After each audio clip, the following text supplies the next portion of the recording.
కూడా suspicious death అంటే మనం ఈ కేసును ఏ రకంగా తీసుకోవాలా? ఆఫీసర్ సస్పిషియస్ డెత్ ఏది? Officer come witness come complainant. ఈ డెత్ అయితే మనం ఈజీగా తీసుకోవాలా? ఇది అంత చిన్న విషయమా? చాలా పెద్ద విషయం ఇది. కానిస్టేబుల్ కూడా కాదండి, 3 స్టార్స్ ఉన్నటువంటి వ్యక్తి. ఆ వ్యక్తి చనిపోతే ఇంతవరకు కిక్కురు మనకుండా పోలీస్ అధికారుల సంఘం ఉంది అంటే ఏంటో నాకు అర్థం కాల. ఎందుకని ఆయన ఇన్వెస్టిగేషన్ మీద విచారణ కోరుతూ ఆ పార్కామణి కేసులో ఇంకా బలమైన విచారణ కావాలని కోరే ఇది సమయము సందర్భము ఆఫీసు అధికార సంఘానికి లేకపోయిందా? ఇది దేవుడితో కూడుకున్న వ్యవహారంతో పాటు ఇప్పుడు ఆఫీసర్లు చనిపోయే ప్రభుత్వ అధికారి, ప్రభుత్వ పోలీస్ అధికారి, కానిస్టేబుల్ కాదు. కానిస్టేబుల్ చనిపోయినా కూడా ఇంతే సీరియస్ గా రియాక్ట్ అవ్వాలా?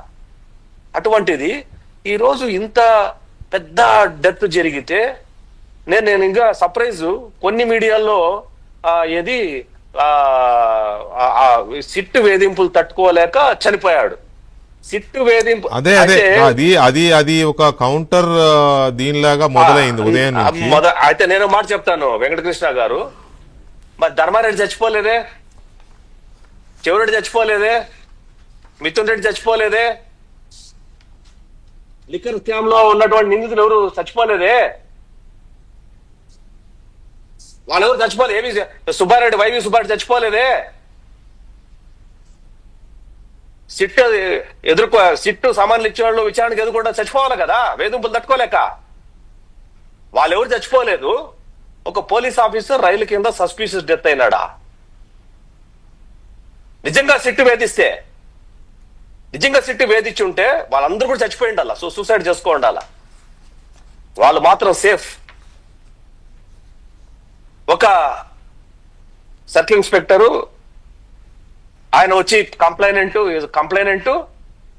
ఆ కంప్లైనెంట్ కమ్ విట్నెస్ ఆయన చచ్చి సూసైడ్ చేసుకున్నాడు. దానికి సిట్టు వేధింపులా? పనికి మాలిన బూతు మీడియాలు, బూతు మాటలు.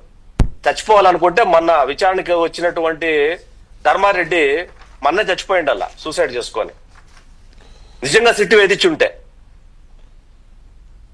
ఇన్ని సిట్లు ఉన్నాయి కదా, ఏ సిట్లో కూడా ఎవరు చచ్చిపోలేదే,